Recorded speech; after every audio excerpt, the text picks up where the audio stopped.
Yo no era más que un joven flaco, con las manos llenas de callos y los bolsillos casi vacíos, cuando decidí que construiría mi propia casa. No era por lujo, ni por ambición, ni mucho menos por capricho. Era necesidad, necesidad de tener un refugio, un pedazo de tierra firme, donde echar raíces y criar a mi hija con dignidad. Recuerdo ese terreno baldío, lleno de piedras y maleza, como si fuera ayer. Nadie lo quería. Algunos decían que se inundaba en época de lluvia, otros que era tierra dura, imposible de trabajar. Pero yo lo vi diferente. Vi futuro. La primera piedra la coloqué un domingo por la mañana. Había estado trabajando toda la semana como ayudante de albañil, y aunque el cuerpo me dolía, el corazón me ardía con ganas. Cavé con mis propias manos, con una pala prestada y el sudor cayéndome por la frente. El sol estaba alto y mis vecinos me miraban desde lejos, como quien observa a un loco sin remedio. ¿Y tú crees que vas a levantar algo ahí, Ernesto?, me gritó don Rubén, medio en burla, medio en preocupación. Ya lo verá, vecino. Algún día aquí habrá una casa. Le respondí sin dejar de cavar. Tenía 26 años. Mi hija apenas tenía 3. ¿Su madre? Bueno, ella nos dejó cuando la niña aún usaba pañales. No me preguntes por qué. ¿Se cansó? Supongo. De la pobreza, de la rutina, de mí. Pero yo nunca me cansé de mi hija, ni un solo día. Cada bloque que puse, lo puse pensando en ella. Cada mezcla que preparé, cada varilla que doblé, cada saco de cemento que cargué, tenía su nombre: Ana. Esa pequeña criatura que se abrazaba a mi pierna mientras yo limpiaba el terreno, que me llevaba agua en un vasito plástico y me decía con su vocecita: ¿vas a hacer una casa para nosotras, papá? Para ti, mi amor. Esta casa es para ti. Hubo días en que llovía tanto que todo lo que había construido se venía abajo. Hubo noches en que el frío me calaba los huesos mientras trataba de dormir sobre costales vacíos, porque aún no teníamos paredes, ni techo, ni nada más que fe. Pero yo seguía. A veces, cuando la comida escaseaba, le decía a Ana que jugáramos a no tener hambre, y ella me seguía el juego como si fuera lo más normal del mundo.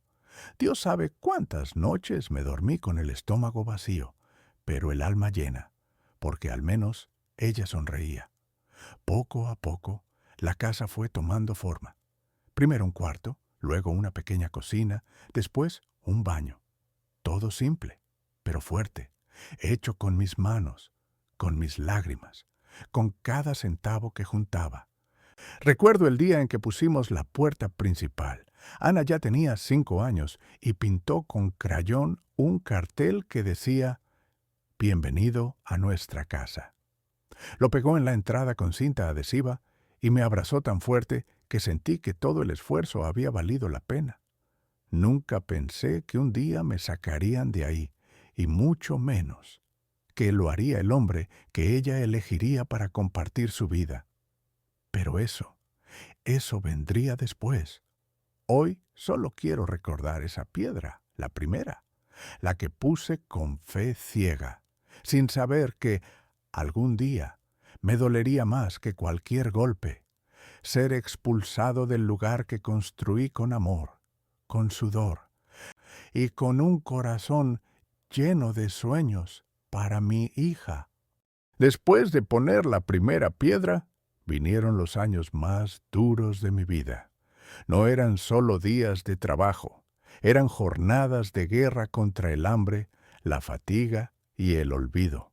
Y sin embargo, cada mañana me levantaba con una sola imagen en la mente: la risa de Ana corriendo por ese patio que aún no existía. Durante mucho tiempo no teníamos paredes, solo lonas. No había ventanas, solo huecos por donde se colaba el viento. El piso era de tierra apisonada, y cada vez que llovía, el agua entraba como si la casa fuera un colador viejo. Pero Ana dormía tranquila. Y eso bastaba. Salía a trabajar antes del amanecer. Caminaba kilómetros para llegar a las obras donde me contrataban por día. A veces como ayudante de albañil, otras como cargador y otras solo como un hombre que necesitaba el dinero más que el orgullo. ¿No te cansas nunca, Ernesto?, me decía un compañero sudando bajo el sol. Cansado estoy, pero me canso por alguien, respondía yo mientras seguía mezclando cemento.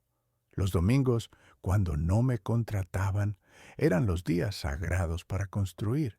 Me ponía una gorra rota, las botas gastadas y me entregaba al ladrillo, al martillo y a la pala, como si fueran extensiones de mi cuerpo.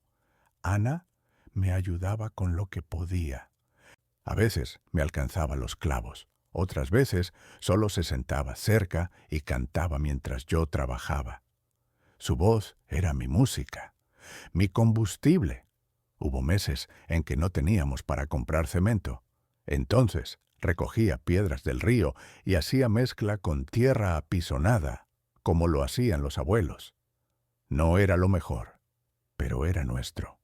Hubo inviernos en los que me despertaba con los dedos entumecidos y los labios agrietados por el frío. Ver a Ana envuelta en frazadas viejas, temblando.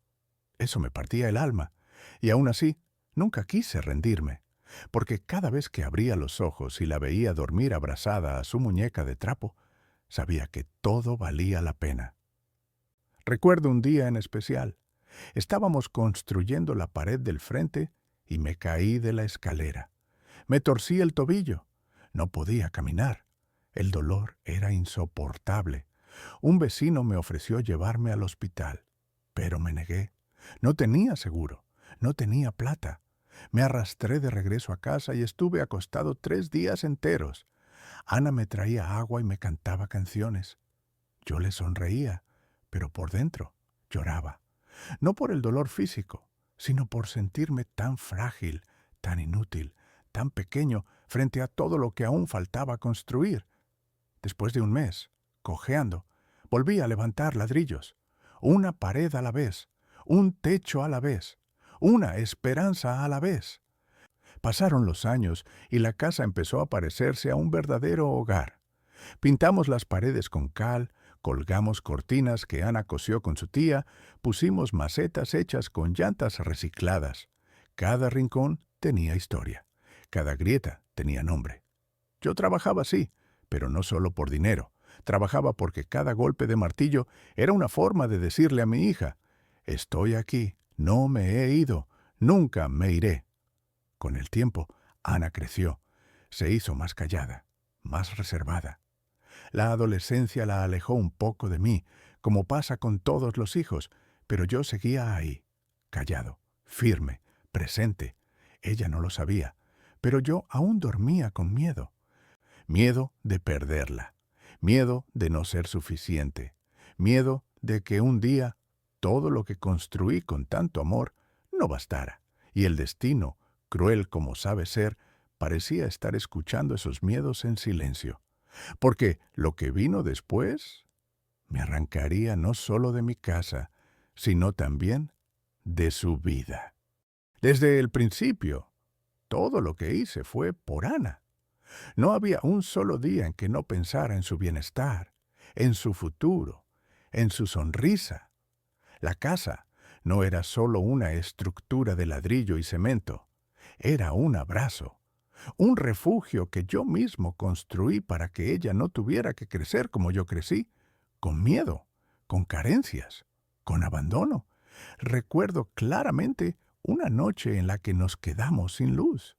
La vela parpadeaba en la mesa de madera que yo mismo había construido con tablones rescatados de la basura. Ana estaba haciendo sus tareas, con la lengua entre los labios y el ceño fruncido. Yo la observaba en silencio, desde el rincón donde siempre me sentaba a arreglar mis herramientas. «Papá», dijo de pronto, «¿por qué tú nunca te cansas?» Sonreí. No supe qué responder de inmediato. Me acerqué, Acaricié su cabello y le dije, «Porque tú eres mi motor, hija. Todo lo que hago, lo hago para que tú tengas una vida que yo jamás imaginé para mí».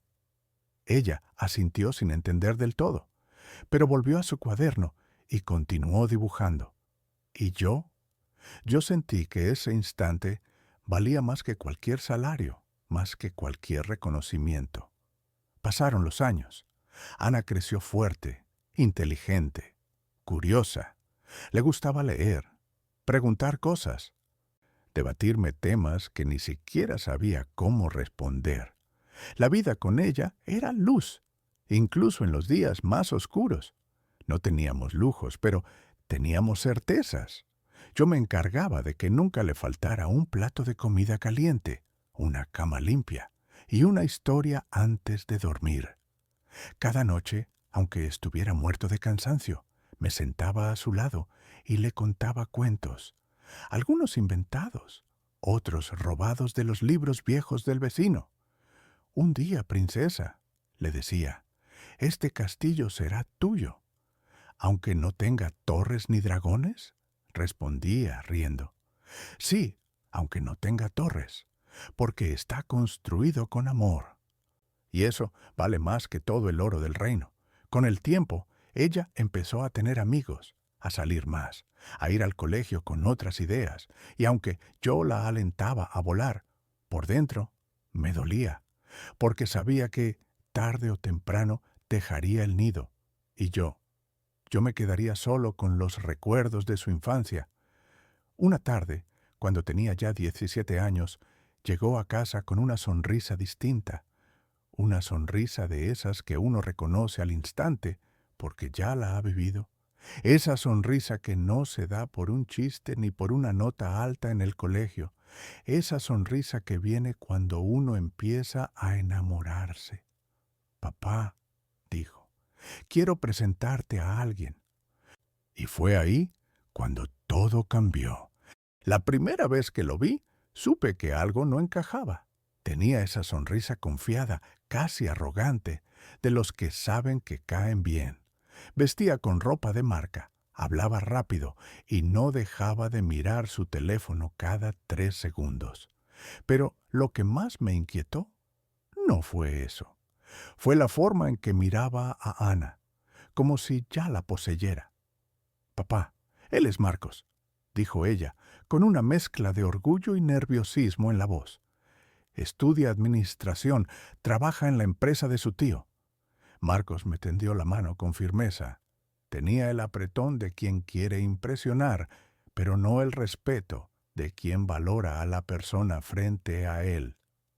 «Encantado, señor Ernesto». «He oído mucho de usted», me dijo, con una sonrisa tan perfecta que parecía ensayada frente al espejo. Yo lo miré, lo saludé, pero no pude evitar fruncir el ceño. No era celos, no era que nadie es suficiente para mi hija. Era algo más profundo, un presentimiento. Ese día cenó con nosotros. Ana cocinó su plato favorito y charlaban como si ya llevaran años juntos. Él hablaba de negocios, de viajes, de contactos, pero no una sola vez preguntó por mí, por la casa, por nuestra historia. «¿Y usted en qué trabaja, don Ernesto?», preguntó al final, más por compromiso que por interés. «Construcción, y antes de eso, ayudante de todo un poco». «Esta casa la hice con mis manos», respondí, con voz serena pero firme. Marcos asintió sin más, como si no comprendiera lo que significaba levantar un hogar desde el polvo, desde la nada. Después de que se fue, Ana se acercó a mí emocionada. «¿Y? ¿Qué opinas, papá? ¿Te cayó bien?» No quise apagar su ilusión, no quise herirla, pero una parte de mí gritaba por dentro. «Si él te hace feliz, eso es lo que importa», dije, forzando una sonrisa. Mentí. Pasaron los meses y Marcos venía más seguido. Se metía en la casa como si fuera suya. Movía cosas, daba opiniones, corregía a Ana en público. «Esa lámpara está mal puesta, deberías cambiarla». «¿Por qué tu papá no arregla ese muro ya?». Con unos toques modernos, este lugar sería más decente. Yo escuchaba en silencio. Guardaba cada comentario como quien guarda piedras en el bolsillo, hasta que ya pesan demasiado. Ana empezó a cambiar. Reía menos conmigo, hablábamos menos en la cena. Sus abrazos eran más cortos, su mirada más distante. Y yo, como un tonto, seguía esperando que fuera solo una fase, que luego se daría cuenta que el amor de un padre no se reemplaza. Pero Marcos avanzaba como un conquistador, y el castillo, mi castillo, ya no era mío. No sé en qué momento la decisión se volvió definitiva. Quizás fue un domingo por la tarde, cuando Ana me dijo, sin rodeos, mientras lavábamos los platos: «Papá, nos vamos a casar». Me tomó unos segundos procesarlo. No hubo introducción, no hubo petición de opinión. Solo una afirmación, directa y tajante. «¿Te vas a casar?», pregunté, como si repitiendo sus palabras pudiese entenderlas mejor. «Sí, Marcos me lo pidió y le dije que sí. Será dentro de 3 meses». 3 meses, 90 días. Ese fue el tiempo que me quedaba para asimilar que mi hija se iría de la casa que construí para ella, y lo haría con él. ¿Y vivirán aquí?, me atreví a preguntar. Ella dudó un momento. Luego bajó la mirada. «No, papá. Vamos a vivir en esta casa, sí, pero tú podrías quedarte un tiempo en lo de la tía Clara, solo mientras nos acomodamos». Mi corazón se detuvo. Lo miré todo alrededor. Las paredes que levanté con mis propias manos, las ventanas que coloqué, el techo que cubrió cada invierno nuestro. Todo eso ya no era mío. «Esta es tu casa», le dije, en voz baja, como un lamento. «Lo sé, papá», respondió sin mirarme. «Pero ahora será nuestro hogar». Y con «nuestro» no se refería a nosotros dos, se refería a ella y Marcos. Los preparativos de la boda comenzaron de inmediato. Ana estaba emocionada y yo, aunque por dentro me caía a pedazos, la ayudaba en todo. Pinté la reja del jardín, reparé las luces, incluso mandé a hacer una mesa nueva para el comedor. «Papá, gracias», me decía, abrazándome rápido, como si tuviera prisa por volver a sus cosas. Yo asentía, sonreía, pero cada tabla que clavaba era como clavar un pedazo de mí que se rompía. Un día escuché sin querer una conversación entre Marcos y Ana. Estaban en la cocina, no sabían que yo estaba en el patio, lijando una puerta. «No quiero que tu papá esté todo el tiempo encima, Ana», decía él. «Quiero que nuestra casa tenga paz. Además, no quiero que la gente crea que vivimos con tu papá». «Lo sé, amor. Solo un tiempo. Él entenderá». No dije nada. No interrumpí. No lloré. Pero esa noche, mientras dormía en el sofá, solo, sentí que algo dentro de mí se quebró para siempre. El día de la boda fue hermoso, al menos para ellos. Ana estaba radiante. Yo caminé a su lado hasta el altar improvisado en el patio. Mis manos temblaban, no por la emoción, sino porque cada paso me acercaba más a despedirme de ella y de la vida que habíamos compartido. «Gracias por todo, papá», susurró antes de decir «sí, acepto». Y en ese momento supe que, aunque yo aún la veía como mi niña, ella ya había decidido quién era su familia ahora. Pasaron solo 2 semanas después de la boda.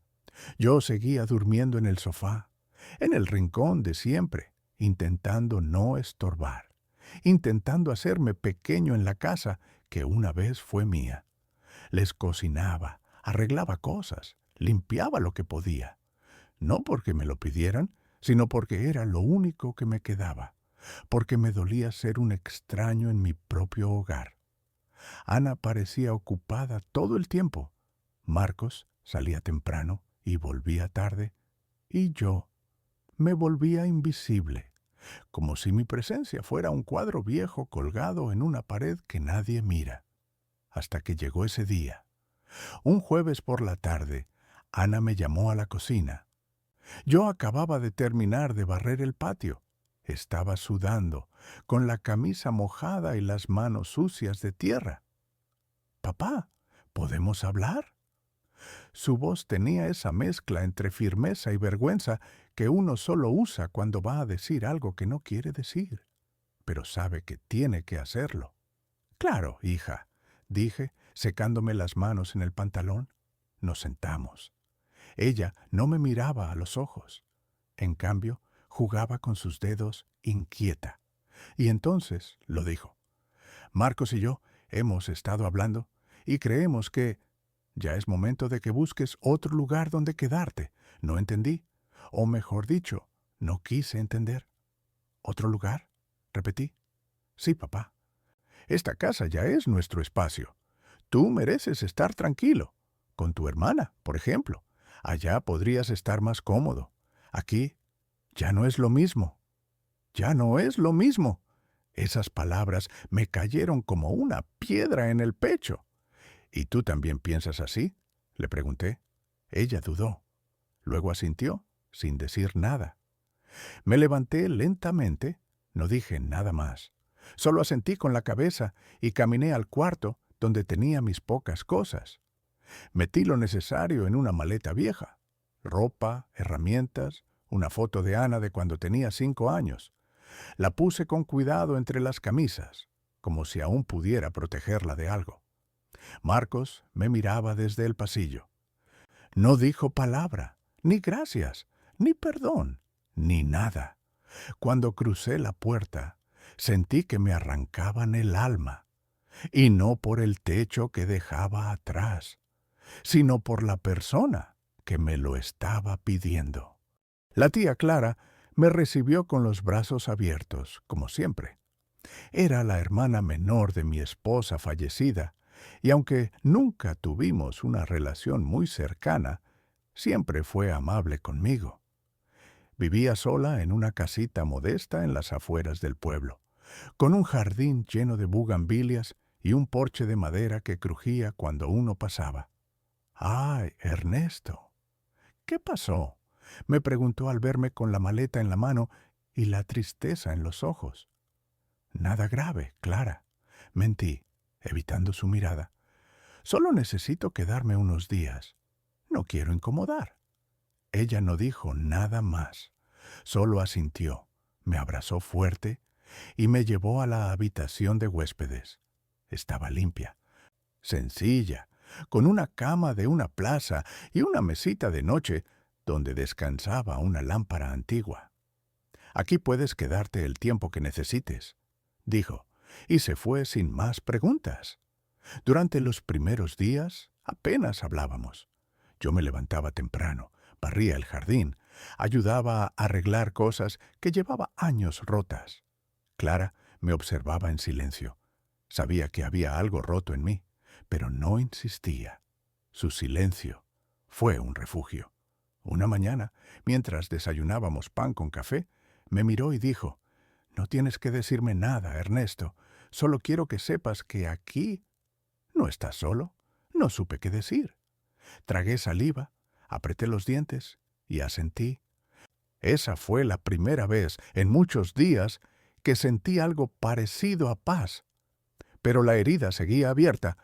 Cada noche, antes de dormir, miraba la foto de Ana que tenía sobre la mesa, la misma foto que llevé conmigo al irme.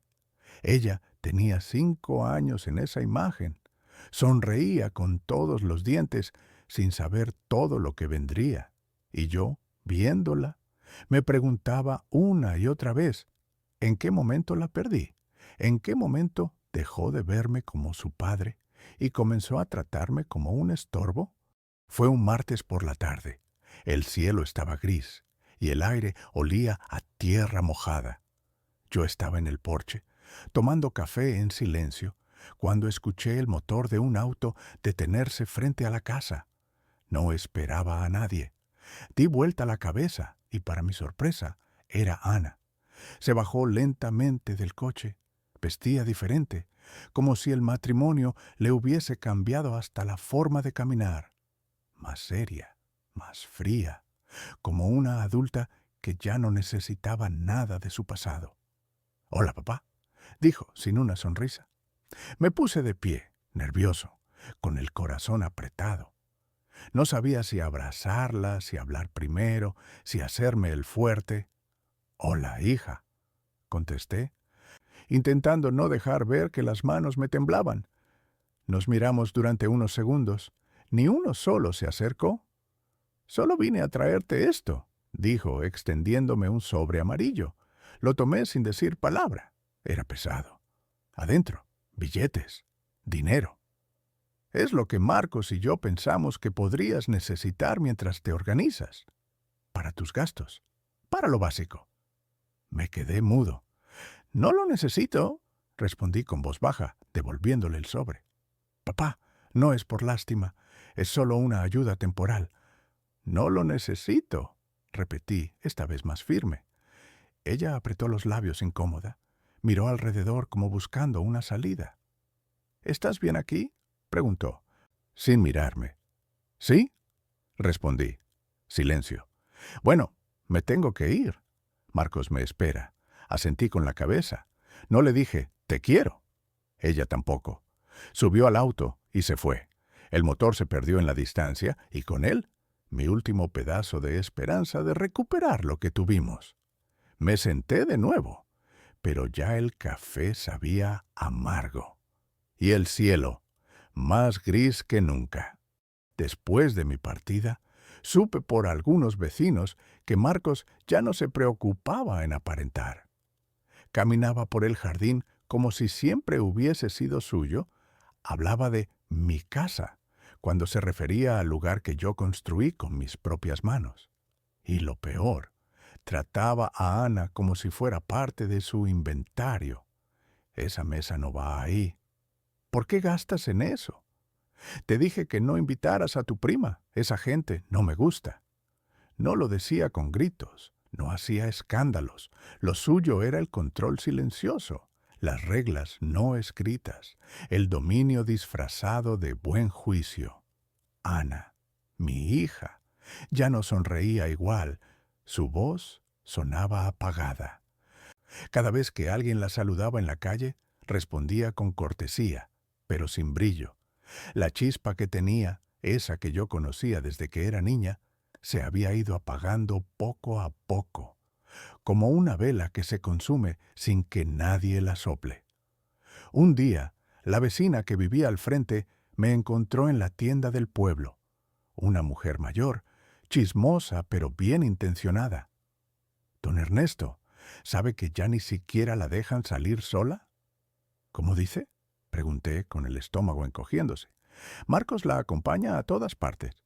A veces incluso la espera fuera del supermercado, y si ella se demora, se molesta. Mucho.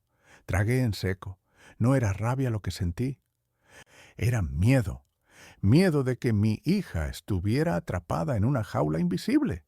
Una de esas que no tienen barrotes, pero sí límites.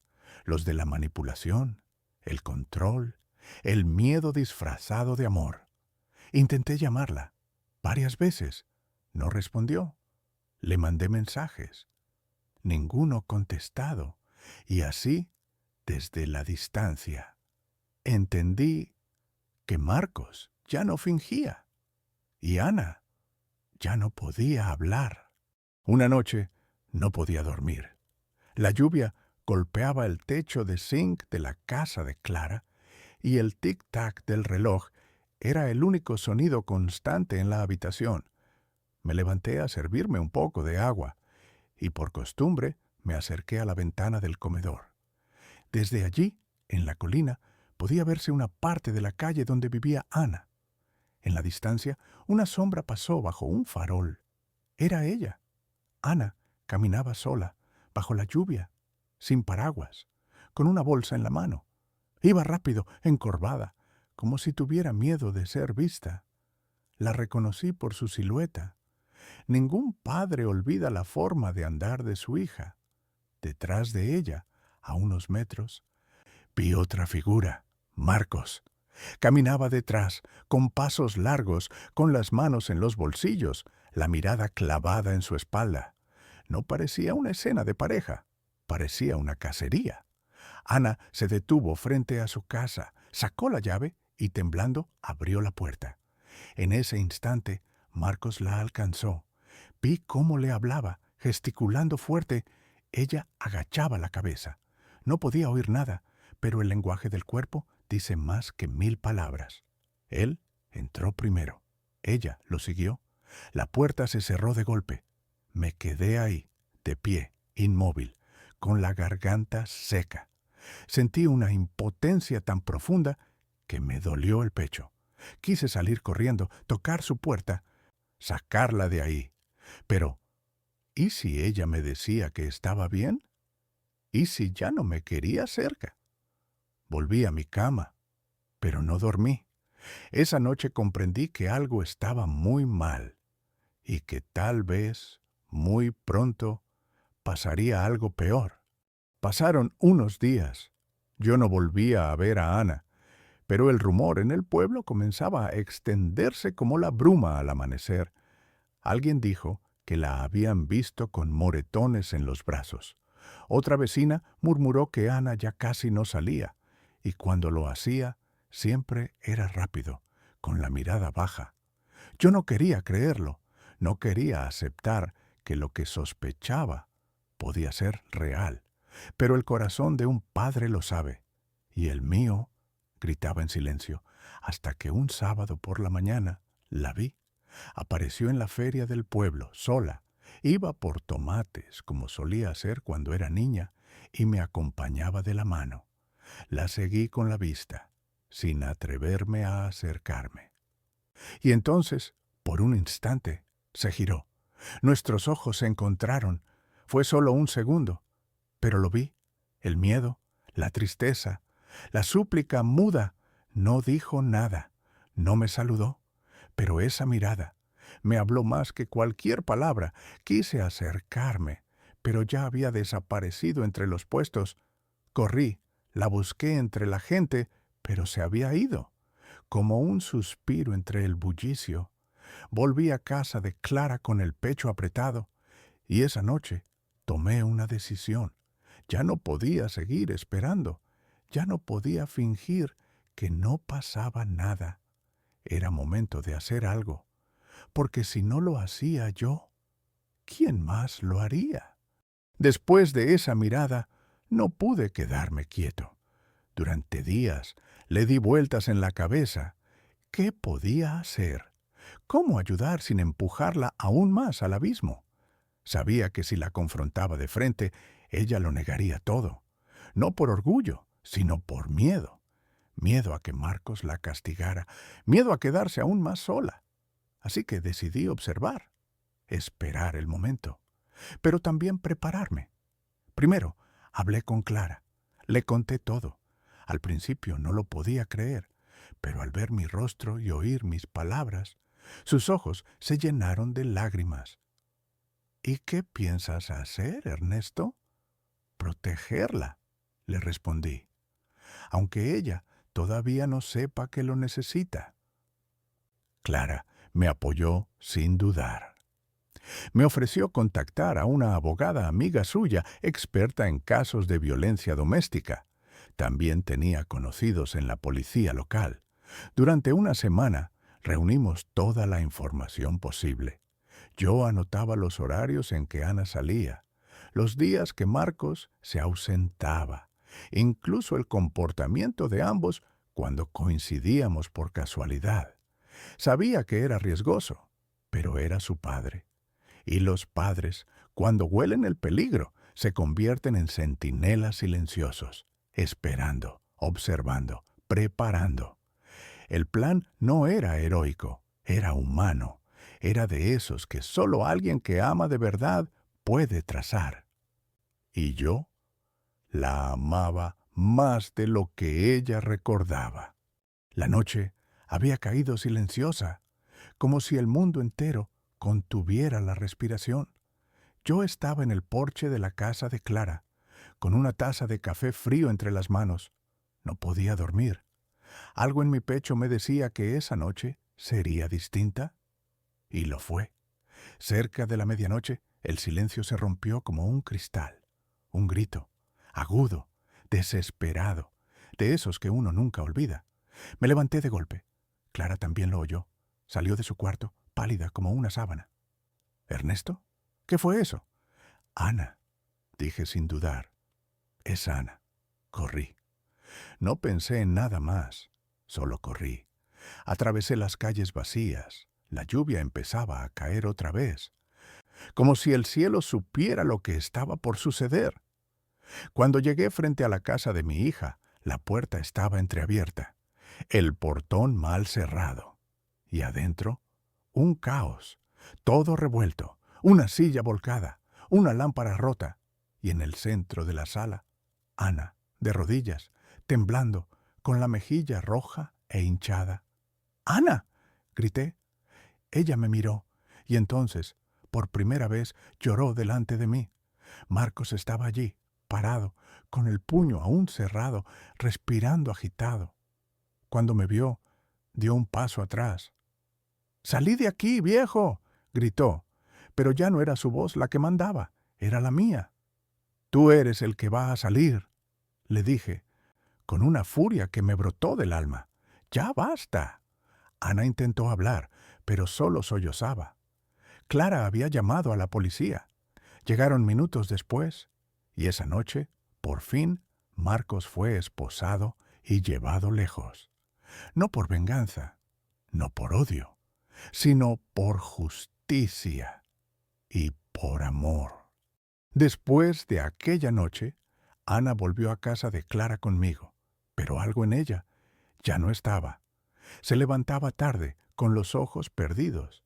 No hablaba mucho, comía poco, y cuando sonaba un ruido fuerte, como un portazo o una bocina en la calle, su cuerpo se tensaba como si reviviera todo de nuevo.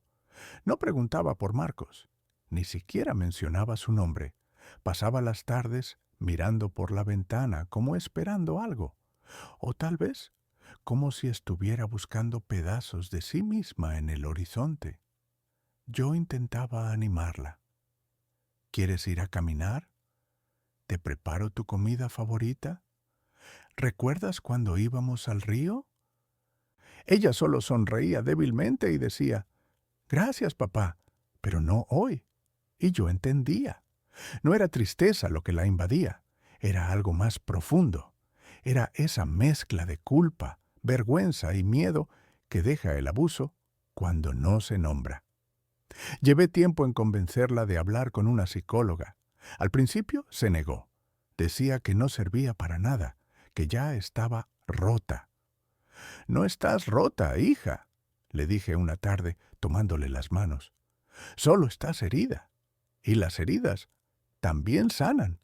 Esas palabras, no lo sé, quizás fueron la llave, porque unos días después aceptó ir.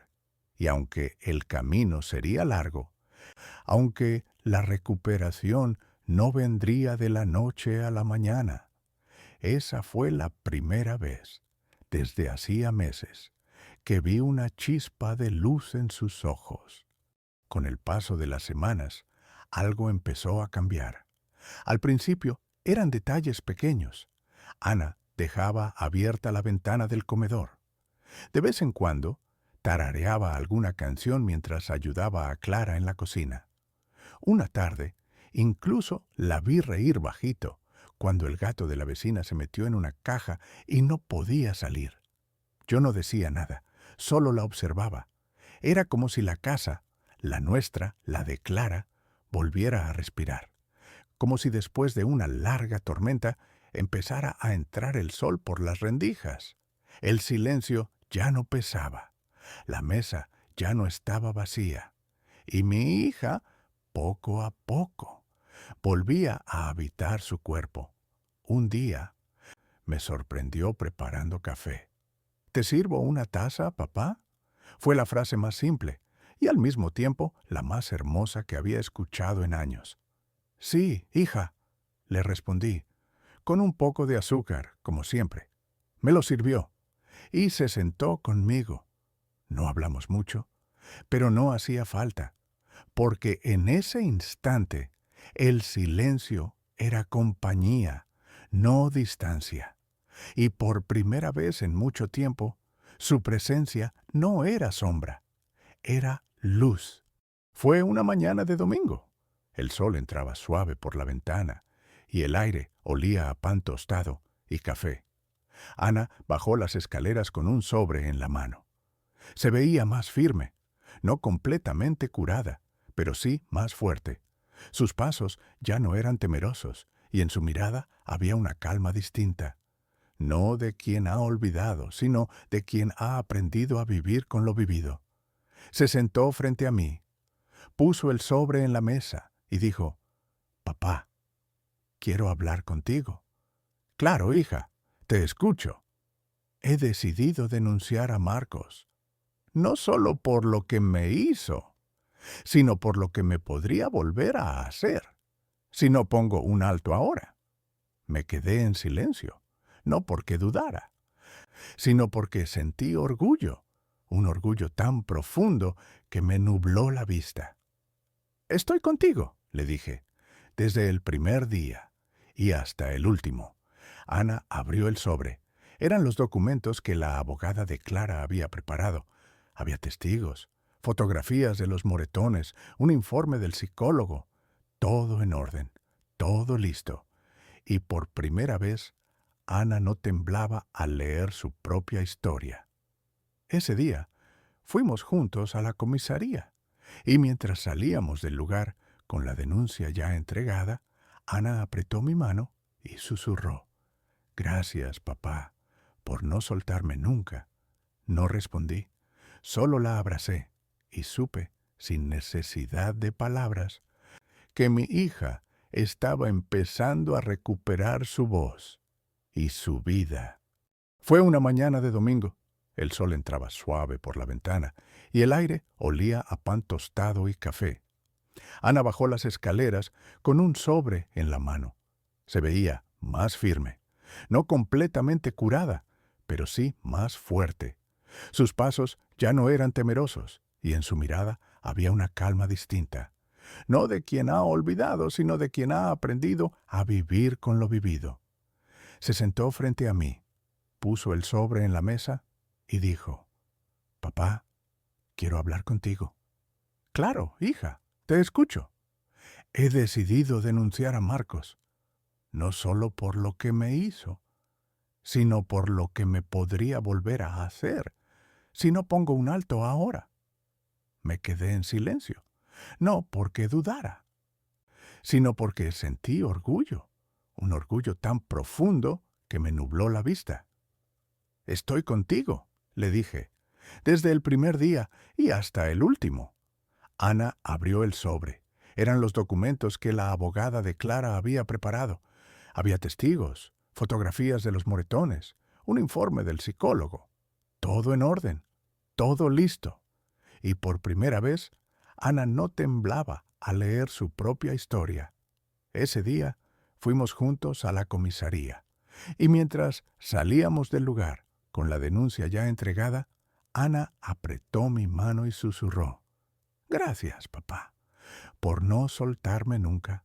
No respondí, solo la abracé y supe, sin necesidad de palabras, que mi hija estaba empezando a recuperar su voz y su vida. Era una tarde tranquila. Ana estaba en la cocina horneando galletas con Clara. La radio sonaba bajito con una canción de esas viejas que solíamos cantar cuando ella era niña. Yo estaba en el patio, arreglando unas macetas, cuando escuché que alguien tocaba la puerta. «¡Voy yo!», grité. Limpié mis manos en el delantal y fui hacia la entrada. Cuando abrí, me congelé. Ahí, parado frente a mí, con una gorra en la mano y la mirada baja, estaba el padre de Marcos. «Señor Ernesto», dijo en voz baja, «¿puedo hablar con usted?». No esperaba eso, no después de todo lo que había pasado. No después de ver a mi hija rota por culpa del hijo de este hombre. Estuve a punto de cerrar la puerta, pero algo en sus ojos me detuvo. Era tristeza y vergüenza. Solo serán 5 minutos, añadió. No vengo a justificarlo, solo necesito decirle algo. Lo hice pasar. Nos sentamos en la mesa del comedor, mientras Ana y Clara seguían riendo en la cocina sin notar nada aún. Vengo a pedir perdón, dijo. No por Marcos. Él tiene que hacerse cargo de sus actos. Vengo a pedir perdón, como padre, porque fallé. Yo vi señales y me hice el ciego. Me callé cuando debía hablar y ahora él está preso. Y ustedes están recogiendo los pedazos. No supe qué decir. Ese hombre, con el corazón en la mano, me mostraba que no todos los silencios son por cobardía. Algunos son por culpa, otros por dolor. Antes de irse, dejó una carta. Dijo que era para Ana, que si ella quería leerla, bien. Si no, también. Y entonces se marchó, sin exigir nada, solo dejando atrás una disculpa. Esa noche, cuando todo estaba en calma y Clara ya dormía, me acerqué a Ana con la carta en la mano. Esto lo dejó el padre de Marcos, le dije con voz baja. Dijo que era para ti. Si no quieres leerla, lo entenderé. Ana me miró. Por un momento pensé que la rechazaría, pero, para mi sorpresa, la tomó con delicadeza y dijo, «Tal vez sea hora de cerrar todo esto». Se sentó en el sofá, encendió la lámpara de pie y abrió el sobre. Yo me quedé cerca, en silencio, no para invadir, sino para acompañar. La vi leer despacio, muy despacio. Sus ojos se movían con cuidado entre las líneas, como si cada palabra pesara. No lloró, pero al final cerró los ojos y suspiró. No sabía que él también había sufrido tanto, murmuró. No lo justifica, pero ahora entiendo más cosas. Me acerqué. ¿Estás bien? Ella asintió. Sí, no porque lo haya perdonado, sino porque he decidido no cargar con su odio más. No quiero vivir con rencor. Ya no. Dejó la carta sobre la mesa, se levantó y me abrazó. Y en ese momento, sin necesidad de palabras, supe que algo profundo había sanado dentro de ella. No todo, pero sí lo suficiente para empezar a vivir en paz. Fue un domingo por la mañana. Clara había organizado un pequeño desayuno en el jardín. Nada especial. Pan tostado, jugo de naranja, café recién hecho. Pero el sol brillaba con fuerza y el canto de los pájaros llenaba el aire. Yo estaba sentado bajo la sombrilla, leyendo el periódico, cuando escuché algo que me hizo alzar la vista. La risa de Ana. No una risa tímida, no una sonrisa forzada, sino una carcajada verdadera, profunda, libre. Estaba sentada junto a Clara contando una historia de cuando era niña, de una vez que se cayó al río tratando de atrapar una rana. Hacía años que no hablaba de su infancia así, con ligereza, con ternura. La escuché decir, y papá gritaba, «Ana, sal de ahí antes de que te lleve la corriente». Pero yo solo quería atrapar a la rana gorda. Era enorme. Y luego volvió a reír. Clara también. Y yo simplemente la miré y sonreí, porque en ese momento entendí algo. Mi hija estaba volviendo. No la misma de antes. No la niña que se fue, sino una mujer nueva, que había caminado por el fuego y estaba aprendiendo a bailar en las cenizas.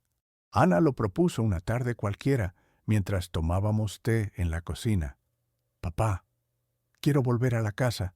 Yo la miré, sin entender al principio. «¿A cuál casa?» «A la de Marcos, a la que compartimos. Necesito ir, no para quedarme, solo para cerrar».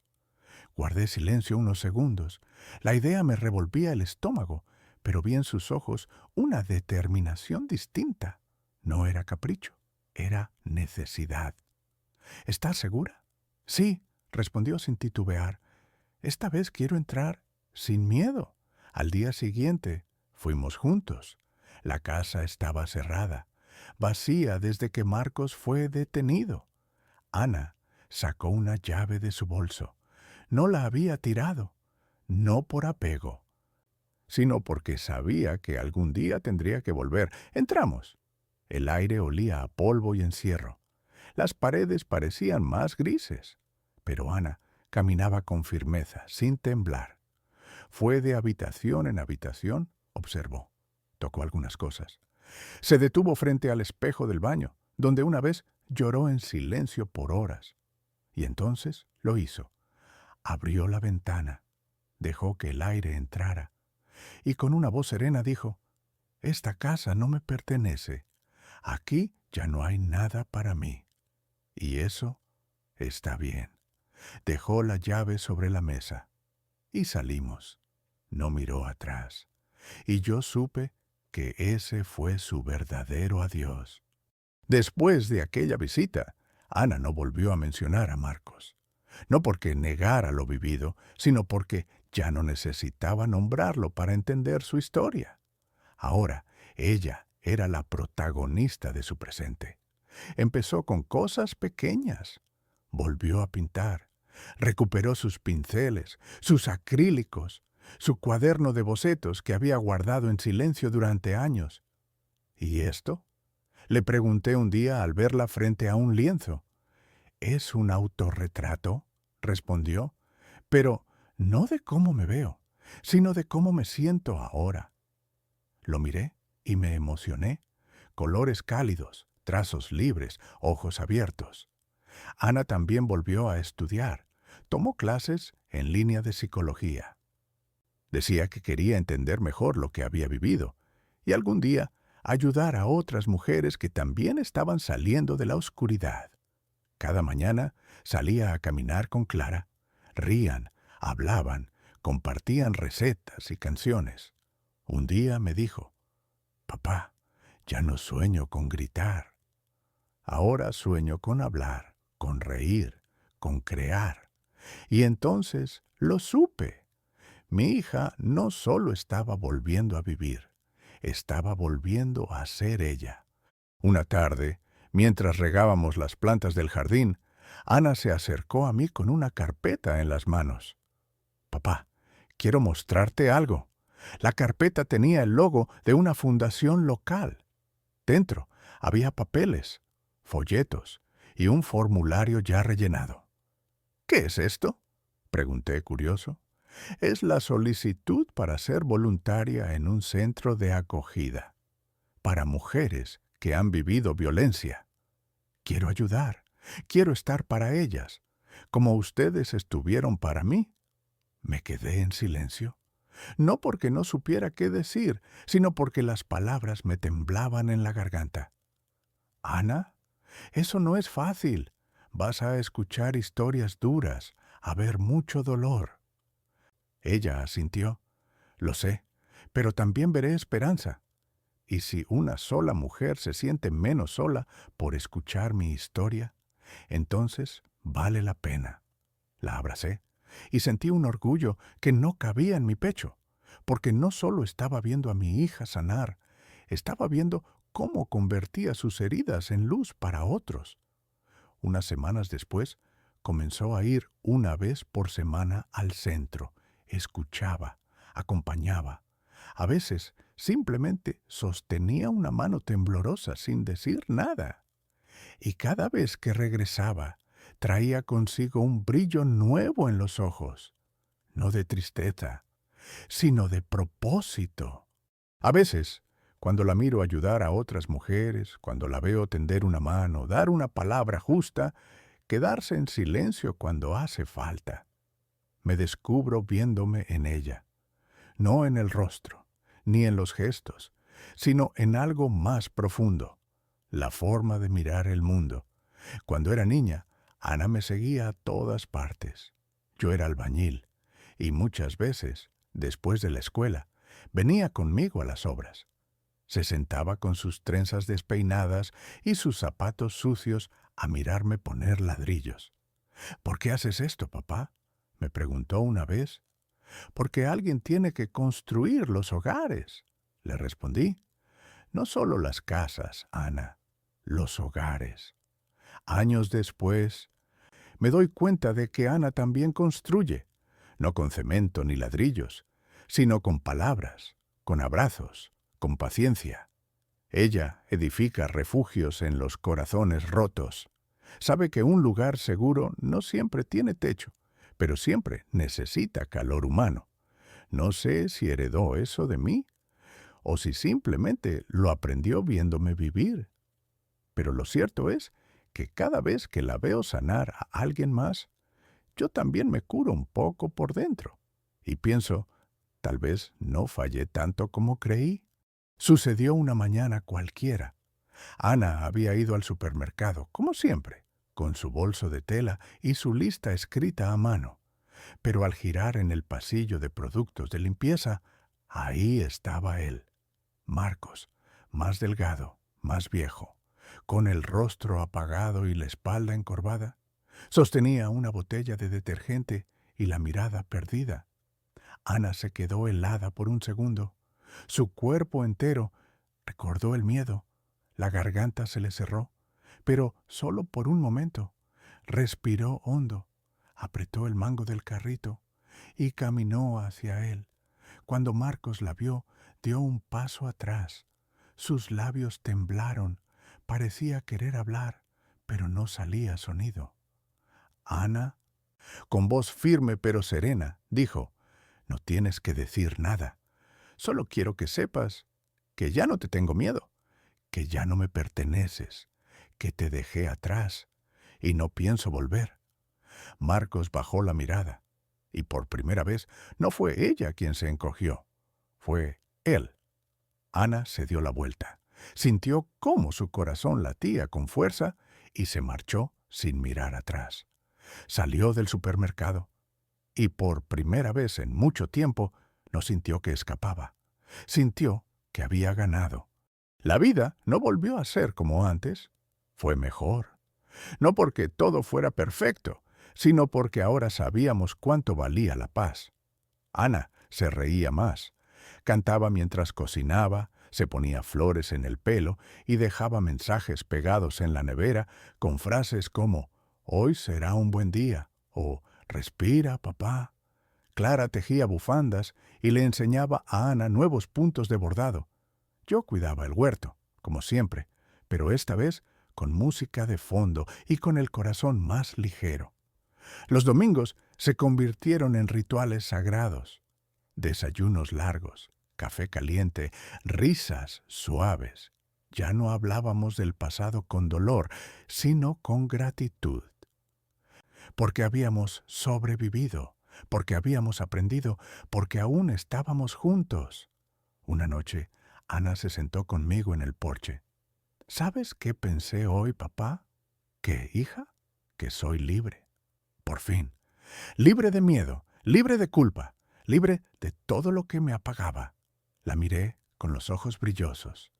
¿Y yo? Le dije. Soy libre también. Libre de la angustia de perderte. Nos tomamos de la mano. Y en ese silencio compartido, supe que la tormenta se había ido para siempre. Fue idea de Clara. Una tarde cualquiera, mientras tomábamos mate en el patio, dijo, ¿y si transformamos el galpón en algo más útil? ¿Útil cómo?, pregunté. Un lugar para mujeres como Ana. Un espacio donde puedan venir, hablar, tejer, pintar, llorar si lo necesitan y volver a reír si quieren. Ana la miró en silencio y luego sonrió. ¿Como un refugio?, preguntó. Como un abrazo, respondió Clara, y así empezó todo.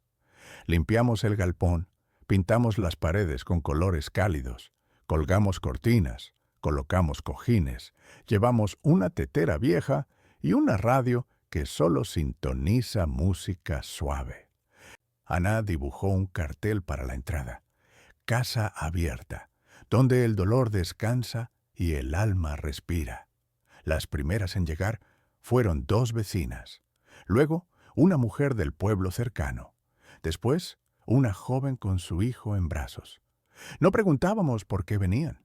Solo ofrecíamos té caliente y un lugar donde nadie juzgara. A veces hablaban mucho.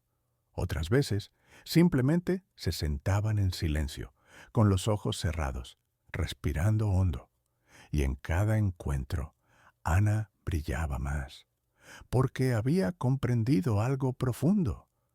Cuando compartes tu sanación, multiplicas la esperanza. Una tarde de otoño nos sentamos los tres en el jardín. Las hojas caían lentamente, doradas y rojas, y el aire olía a tierra húmeda y sopa recién hecha. Ana tenía las manos manchadas de pintura, Clara las agujas de tejer entre los dedos, y yo tierra bajo las uñas. No hablábamos mucho, pero el silencio era cómodo, como un viejo suéter que abriga sin apretar.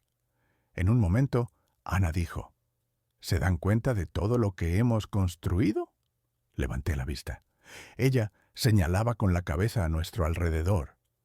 Este jardín, esta casa, el taller, el grupo de mujeres, las risas del domingo, el olor a café cada mañana. Todo esto lo sembramos juntos. Clara sonrió y le acarició el cabello. Y lo seguimos sembrando cada día, agregó. Yo asentí, tragando un nudo en la garganta, porque sí, habíamos sembrado con lágrimas, con miedo, con cansancio, pero también con fe, con amor, con paciencia. Y ahora veíamos los frutos, miradas más tranquilas, abrazos sin miedo y un futuro que ya no dolía imaginar. Esa noche, mientras regaba las plantas, miré al cielo y dije en voz baja, «Gracias». No supe bien a quién se lo decía. Tal vez a Dios, tal vez a la vida, tal vez a mí mismo. Pero lo sentí de verdad. Gracias por no rendirme. Gracias por quedarme. Gracias por permitirnos florecer después de tanta oscuridad. Era un lunes, de esos en los que no pasa nada extraordinario. El cielo estaba gris, pero no amenazaba lluvia. Había pan fresco sobre la mesa y el café estaba un poco más fuerte de lo habitual. Ana llegó del centro comunitario sonriendo, con una carpeta llena de dibujos de niños y una mancha de témpera azul en la mejilla. «Hoy hicimos mariposas», dijo. «Una niña me dijo que quería volar como ellas, lejos de lo feo». Yo la miré.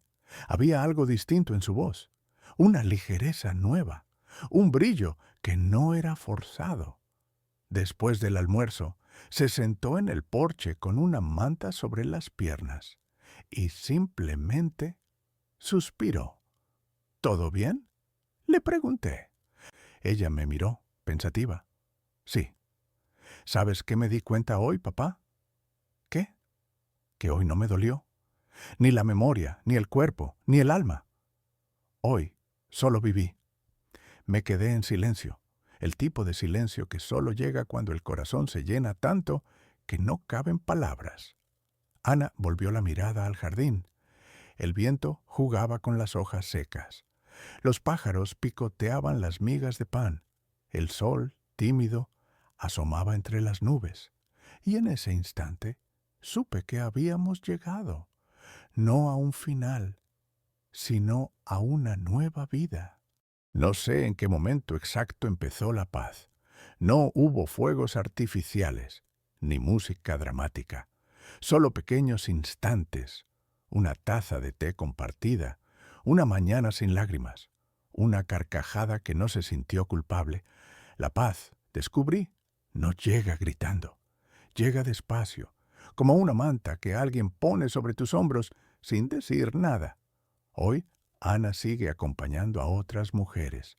Clara hornea pan los sábados, yo cuido las plantas y escribo.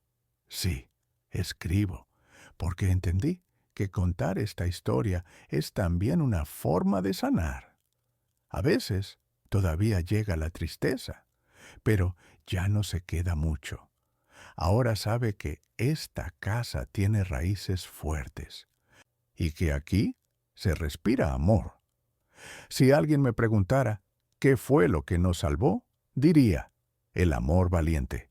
ese que no huye cuando el dolor aprieta, ese que se queda, ese que espera, ese que nunca suelta la mano. Y si pudiera hablarle a quien hoy está en medio de la tormenta, le diría, resiste, aunque parezca que todo está perdido, aunque el mundo se te caiga encima.